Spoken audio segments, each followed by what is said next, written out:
오늘은 이제 성막이 주는 교훈에 대해서 집중적으로 조금 우리가 공부를 해보려고 제가 그림을 그렸습니다. 동쪽입니다. 여기가 이렇게 나아가면 서쪽으로. 그래서 지상에서 하나님을 찾는 방향은 동에서 서라고 하는 겁니다. 서에서 동은 뭐냐면 아담과 이브가 쫓겨날 때에 서에서 동으로 쫓겨난 겁니다. 그러면 우주에서는 어느 방향이 하나님의 방향입니까? 북쪽인 겁니다. 여기서 남에서 북쪽으로. 그래서 제물을 드릴 때 여기서 남에서 북쪽으로 여기 번제단에 이제 그렇게 될 텐데 그런 방향이 있고, 그래서 이게 뭐 길이는 이게 한 여러분 이해하기 쉽게 하면 25m 한 50m 정도 이렇게만 이해하셔도 되겠습니다. 그리고 안에는 보면 이런 성막이 있는데 여기가 지성소이고 이 성소입니다. 그리고 번제단이 있고 물대야가 있습니다. 이 안에는 차려놓은 빵 6개 있죠. 12개. 성경 66권을 상징하든지 이스라엘 12지파를 상징하는 겁니다. 그리고 금 향단과 금 향로가 있고 금 촛대가 있습니다. 그리고 여기 지성소에는 여기 휘장이 있죠. 예, 휘장. 지성소에는 언약궤가 있고 그 위에 이제 자비석이 있습니다. 이 자비석에는 두 그룹이 판을 밑으로 보고 있죠. 예. 하나님의 임재가 여기 거하는 곳입니다. 자, 그런데 지금 제가 말하는 것은 여기 향을 말하는 거예요. 향이 성도들이 기도라 그러는데 번제단이 있는 겁니다. 제물을 태우는 단입니다. 불이 나고 있죠. 이렇게 불. 예. 제물을 잡아서 이제 태우는 겁니다. 여기 이제 이 번제단 아래에는 철망이 있는 겁니다. 절반 정도의. 이 철망에 제물을 놓고 불로 태우는 겁니다. 이 번제단의 길이가 5 큐빅 곱하기 5 큐빅입니다. 5는 죽음의 숫자죠. 죽음의 수입니다. 5 곱하기 5 큐빅. 그 다음에 이 높이가 한 5 큐빅, 그러니까 한 70cm 정도 됩니다. 여기서 여기까지 70이죠. 이거 70이면 여기 1.4m 정도 되는 거죠. 그런데 이제 죄인이 하나님을 바라봤을 때 무엇을 제일 먼저 보는가 하면 타는 불을 보는 겁니다. 여기 죄인이 제일 먼저 하나님의 임재가 있는 이 지성소에 자비석을 보려고 그러면 불이 있는 겁니다. 하나님의 진노, 심판의 불입니다. 이게 지옥의 불인 겁니다. 문을 탁 열면 제일 먼저 맞아 하는 것은 불타는 불꽃입니다. 죄인을 지옥에 던진다는 겁니다. 죄 문제가 해결되지 않으면 더 이상 접근하지 못하는 겁니다. 여기에 십자가도 같이 보입니다. 여기에는. 왜냐하면 예수님께서 십자가에서 당하신 그 고통은 마치 불에서 태우는 고통이었습니다. 예수님 제물이 되셨죠? 그 향기를 하나님 맡으셨습니다. 타는 고통이었습니다. 그래서 예수님께서는 물을 드시지 않았습니다. 내가 목마르다고 하신 겁니다. 십자가 위에서. 이 불 속에서 타는 거니까, 제물이니까. 내가 목마르다. 생수의 근원이신데, 물들의 원천이고 생명의 원천이신데, 두 번 목마르셨지만 우물가 여인에게서도 물을 얻어 드시지 못했고 십자가 위에서도 물 드시지 못했습니다. 왜냐하면 여기서 불에 타야 합니다. 제물로서. 진노와 심판, 사랑을 모두 충족한 것입니다. 그래서 여기서 이 높이, 제물이 불탈 때 이 철망의 높이가 70입니다. 이 높이가 어디 높이냐면 이 자비석의 높이입니다. 그죠? 예. 그러면 죄인이 이 눈으로 봤을 때 여기서 본다 그러면은 이 위에 있는 제물을 통해서 자비성에 계신 하나님을 보게 되는 겁니다. 여기 자비석이 있습니다. 이게. 이 높이하고 이 높이가 같은 겁니다. 철망에 있는 제물. 십자가를 보이는 겁니다. 이렇게. 그래서 십자가 없이는 예수님을 구주로 영접하지 않고서는 그 어떤 누구도 불타는 하나님의 진노를 피할 수 없는 겁니다. 갈보리에서 흘리신 피를 내가 마음으로 믿어야만 이 불로 심판하신 하나님의 진노를 통과하는 겁니다. 여기 십자가죠. 자비석에 하나님을 볼 수가 있는 겁니다. 하나님 자신이 그래서 제물이 된 겁니다. 번제에 쓸 양은 어디에 있나이까? 하나님께서 자신을 번제에 쓸 어린 양으로 마련하실 것이라. 자신이 된 겁니다. 여기서. 그 다음에는 뭡니까? 물이 보입니다. 이게 물대야가 있는 겁니다. 직경은 대략 3m 정도입니다. 크죠? 그리고 아래에는 이 수도꼭지 같은 게 있습니다. 물을 씻을 수 있죠. 발을. 그리고 이 밑에는 녹거울로 만듭니다. 그러면 제사장이 맨 땅으로 뜰에서 여기서 이제 나와서 발을 씻으면 고개를 숙이죠. 거울이 자기를 보게 하는 겁니다. 물의 의미가 무엇입니까? 여기서 구원을 받았으면 우리에게 주는 교훈은 그 다음에는 뭡니까? 씻어야 산다는 겁니다. 그리스도인들이 약하거나 병들거나 먼저 하나님을 가는 것은 바로 그런 이유입니다. 씻어야 삽니다. 여러분 말씀의 물로 깨끗하고 정결하게 여러분의 생각과 양심의 죄들을 씻어내야 되는 겁니다. 언제? 매일매일 날마다 씻어야 합니다. 말씀의 물로 여러분도 매일 씻어야 하는 겁니다. 출애굽기 30장 20절. 그들이 회중의 성막에 들어갈 때 그들이 물로 씻어야 죽지 않으리니 그들이 성기르고 제단에 가까이 가서 주께 불로 제사를 드릴 때도 그리할지니라. 그러므로 그들의 손과 발을 씻으면 죽지 않으리니 이는 그와 그의 씨가 대대에 걸쳐 영원히 지킬 규례가 되리라 하시니라. 그래서 뭐라 했습니까? 씻어야 산답니다. 말씀의 물로 그러니까 씻어야 됩니다. 자백하고 죄를 버려야 합니다. 거울로 봤다면 여기 물대야의 놋거울로 만든 씻어내야 합니다. 이것이 물대야의 놋거울로 만든 이게 반짝반짝 보입니다. 고기 숙이면 발 씻을 때. 요한복음 13장도 보겠습니다. 본받은 여러분들은 모욕하신 분들입니다. 시몬 베드로가 주께 말씀드리기를 주여 내 발뿐만 아니라 손과 머리도 씻어주셨소라고 하니 예수께서 그에게 말씀하시기를 이미 목욕한 사람은 발밖에 씻을 필요가 없으니 그는 온몸이 깨끗함이라. 씻겨진 겁니다. 언제 씻겠습니까? 이때 창조주의 피가 흘려진 겁니다. 하나님 자신의 피입니다. 맨 땅이기 때문에 발이 지저분하지 않습니까? 그래서 반드시 씻어야 합니다. 씻지 않고 들어가면 죽습니다. 이게 지성소에 죽는 것입니다. 하나님과 1대1로 독대하지 못합니다. 교제가 안 되는 겁니다. 이렇게 분주한 이유가 뭐냐면 여기는 앉을 자리가 없습니다. 의자가 불이 뜨겁게 타오르고 있고 이 떨입니다. 여기가. 그럼 물이 있는데 이 번제단에 어떻게 앉습니까? 엉덩이에 불이 타죠. 여기 물에 젖고. 그래서 이 하나에 있는 이 성전은 세 부분으로 나눠져 있는 겁니다. 여기 지성소가 있고 성소가 있고 뜰이 있는 겁니다. 이렇게 세 부분으로. 자, 성소 안에 들어가시면 캄캄하죠. 여기에. 여기 보면 빵이 있습니다. 6개를 그랬죠. 12지파 성경 66권을 상징하는 건데 매일 새로운 빵으로 차려놓아야 하는 겁니다. 주께서 내 원수들의 면전에서 내 앞에 식탁을 마련하시나이다. 주께서 내 머리에 기름을 부으시니 내 잔이 넘치나이다. 이게 그리스도인입니다. 빌립보서 4장에 보시면 이것을 좀 더 구체적으로 우리에게 말씀하고 있습니다. 아무것도 염려하지 말고 다만 모든 일에 기도와 간구로 너희의 구하는 것들을 감사함으로 하나님께 알려지게 하라.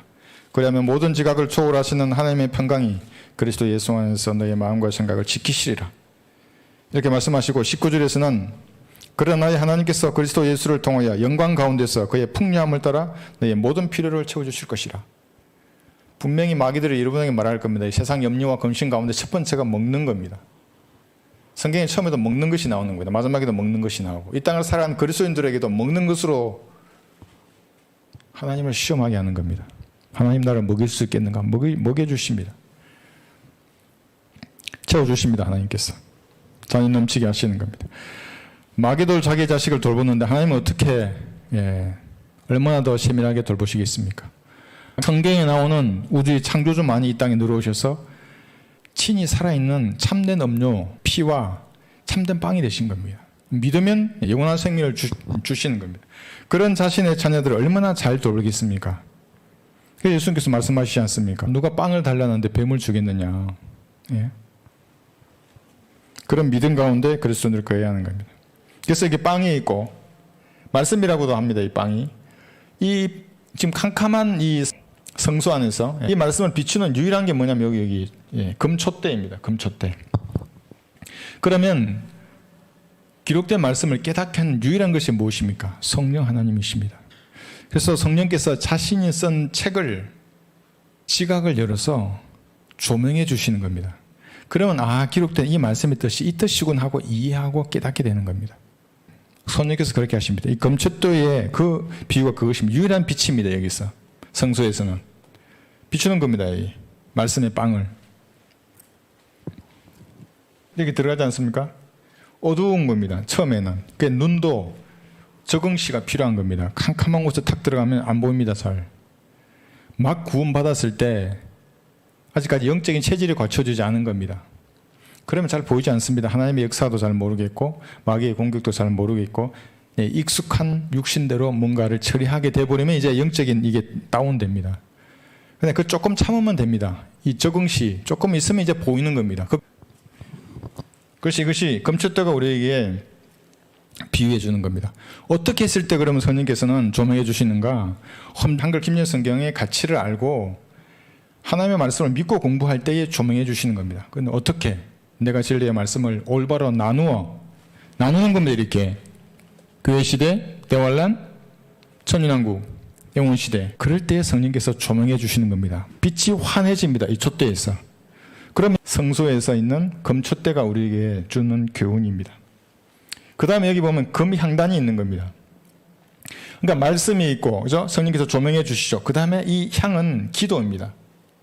금향단이 있고, 금향로가 있는 겁니다. 이 향로는 1년에 한 번 용키푸르라고 대속죄일에 대제사장이 이제 들어가서 먼저 향을 피울 때 금향로를 가지고 여기 들어가는 겁니다. 향을 피우고, 그 다음에 황소의 피를 뿌리고, 이게 뭘 예표한가 하면 기도를 예표하는 겁니다. 기도를. 계시록 이게 8장 4절에 보시면 그 향의 연기가 성도들의 기도와 함께 그 천사의 손에서 하나님 앞으로 올라가더라. 올라갑니다. 이제 기도가. 레위기 10장에 보시면 다른 불을 드리는 사람들은 죽습니다. 하나님 앞에. 향이 기도인데 다른 불을 가지고 오면 하나님 죽이십니다. 그 사람은 나답과 아비후가 지금 죽을 겁니다.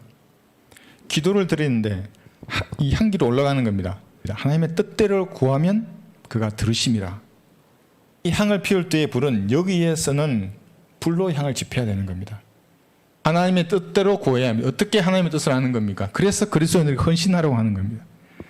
그리스도인들이 가지고 있어야 할 그 소망은 뭐냐면 하나님께서 나에게 원하시는 그 일을 하는 겁니다. 온전하신 뜻. 내 인생의 목적이 무엇인가? 무엇을 하면 살아야 하는가? 하나님과 관련해서 그 뜻을 알아서 실현해내야 됩니다. 예수님께서 본을 보이셨습니다. 정확하게. 누가복음 22장 42절. 말씀하시기를 아버지시여 원하시면 이 잔을 내게서 옮겨 주옵소서. 그러나 내 뜻대로 하지 마옵시고 아버지의 뜻대로 하옵소서라고 하더라. 주께서 고뇌 속에서 더욱 간절히 기도하시니 그의 땀이 큰 핏방울처럼 되어 땅에 떨어지더라. 아버지의 뜻대로. 아버지시 원하시면 이 잔을 내게서 옮겨주셔서 그러나 내 뜻대로 하지 마옵시고 아버지의 뜻대로 하옵소서라고 이렇게 기도하신 겁니다. 그래서 우리가 기도할 때도 이렇게 기도해야 합니다. 하나님의 뜻대로 무엇을 구해야 하는 것입니다. 자, 이제 마지막으로 지성소로 들어가면 이게 지성소죠. 예, 캄캄합니다. 이게 지성소. 그런데 이 안에 누가 계십니까? 그의 이름이 거룩이신 하나님께서 거하십니다.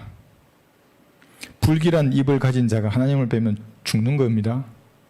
더러운 마음을 가지고 하나님 앞에 나가면 죽는 겁니다. 아무도 하나님 앞에 설 수 없습니다. 그래서 불을 보이신 겁니다. 하나님의 두려우심을. 그런데 대제사장 1년에 한 번 들어갈 때는 먼저 거망로를 가지고 향을 피우고 빛이 하나도 없는데도 여기는 환합니다. 빛이 없는데 지성소는 환한 것입니다. 대제사장은 얼마나 두려웠겠습니까? 거룩하시고 전능하신 하나님께서 거기에 임재하고 계신데 해마다 대제사장에게 들어가셨죠. 종소리가 들리지 않으면 죽은 겁니다. 대제사장이. 히브리서 10장 여기 20절. 그가 우리를 위하여 바쳐진 새롭고 살아있는 길로 휘장 곧 그의 육체를 통하여 들어가느니라. 휘장이 육체를 예표하는 겁니다. 예수님 육체가 찢어지셨습니다. 흘리신 그 피로 이제 누구든지 예수님의 피로 구원받으면 지성소에서 하나님과 독대할 수 있는 겁니다. 독대하려고 그러면 구원받아야 되죠. 말씀의 물로 더러움을 씻어내고 도덕적인 성별과 여기서 그죠? 교류적인 성별을 하는 겁니다. 이 성막을 말씀하실 때는 하나님께서는 항상 제일 먼저 언약궤부터 시작을 하셨습니다. 이렇게 가는 겁니다. 그러니까 그 기준이 하나님입니다. 인간이 아니고. 자, 교회 시대는 예수님의 몸에 찢기심으로 말미암아 이게 찢어졌습니다. 이것이 이렇게 이제 누구든지 들어가는 겁니다. 대제사장이 필요 없습니다. 그래서 아마 제일 놀랬던 사람들이 제사장들이죠. 예수님께서 십자가 별로 죽으셨던 그때 이제 휘장이 가운데로 찢어지니까 얼마나 놀랐겠습니까? 그 두꺼운 휘장이 찢어졌는데.